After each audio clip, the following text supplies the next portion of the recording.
Magandang umaga sa lahat sa mga nakatune in sa aking video for today. Ang aking vlog for today ay Laba Day. Maglalaba tayo ng bedsheet. Kayo ba ay naglalaba ng bedsheet, mga kumot, every week po ba or every 2 weeks? Kayo na po ang sasagot at or i-comment nyo dyan sa baba. I-share nyo rin ang inyong ginagawa. Every week bang ginagawa nyong paglalaba sa mga kumot or every 2 weeks? Ako talaga guys ay minsan lang ako maglaba sa isang linggo or pwede rin minsan ginagawa ko ng 2 weeks para makatipid tayo ng sabon at tubig, charot. Hindi guys, every week talaga.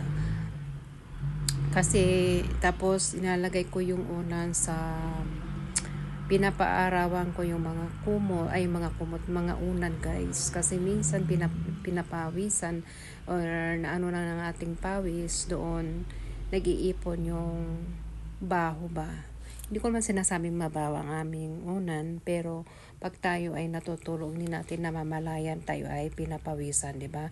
Correct me if I'm wrong guys. So nilalagay ko lang sa tapat ng araw dito sa bintana, pero bawal po dito ang magsampay. Bawal po dito magsampay kasi dati nagsampay ako, meron kaming notice galing opisina kasi nagre-renta lang kami dito sa aming apartment. Hindi kami pwedeng magsampay kasi mayroong nakamata dyan sa baba sa aming paligid guys. Meron taga-check tapos i-report kami. Na-warningan na kami guys, pero mahal guys pag isa pa daw mangyari daw yun. Binigyan lang kami ng notice na pag inulit daw po ay may babayaran. May bayad na po guys, 200 na Canadian. So, pag i-convert mo doon sa pesos ay nasa kulang-kulang na 8,000.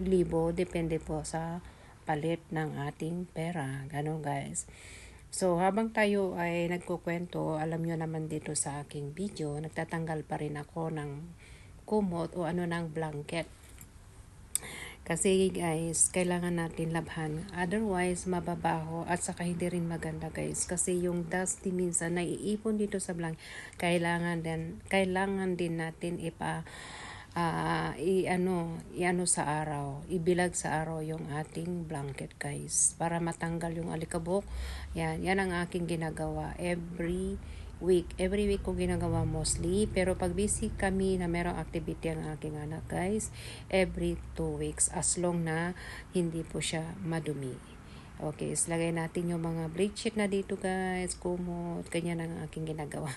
Pinaghalo ko na guys ang aking bedsheet namin mag-asawa at bedsheet niyan. Every 1 week lang ito guys. Pero minsan ko ginagawa ito, binibidyoan pag ako ay wala nang i-content. Sana ay hindi po kayo magsawa. Kayo po ay mag-comment din sa baba guys kung kayo ba ay naglalaba ng kumot nyo every week ba or every 2 weeks. Kayo ba ay binibilad nyo ang mga unan nyo sa araw? Pinapaaraw nyo ba guys? Ayan, nandito na ang aking washing machine. Hindi ko na pinakita kanina. Ay, yung mga iba. Ito yung aming bedsheet na mag-asawa. Lagay natin yung ating... Siguro nakikita nyo isang bedsheet. 2 guys. Ayaw namin ng maramihan kasi mahirap. Pag ito ay talagang sobrang kopas na, bibili na naman kami ng bago. Saka na lang tayo bibili ng marami pag milyonarya na tayo guys.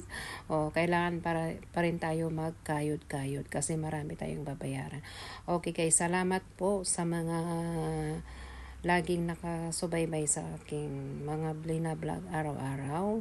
Sana ay huwag kayong magsawa. I-comment nyo kung meron ba akong dapat i-improve. Okay, i-improve sa aking pag-vlog kasi hindi talaga ako perfecto or hindi ko talaga maano yung pag-vlog ko minsan. Medyo bulol or what. So, ako po ay pagpasensyahan nyo na po Kung yung mga expert na guys ay congratulations. Ako naman ay nagpa-practice pa.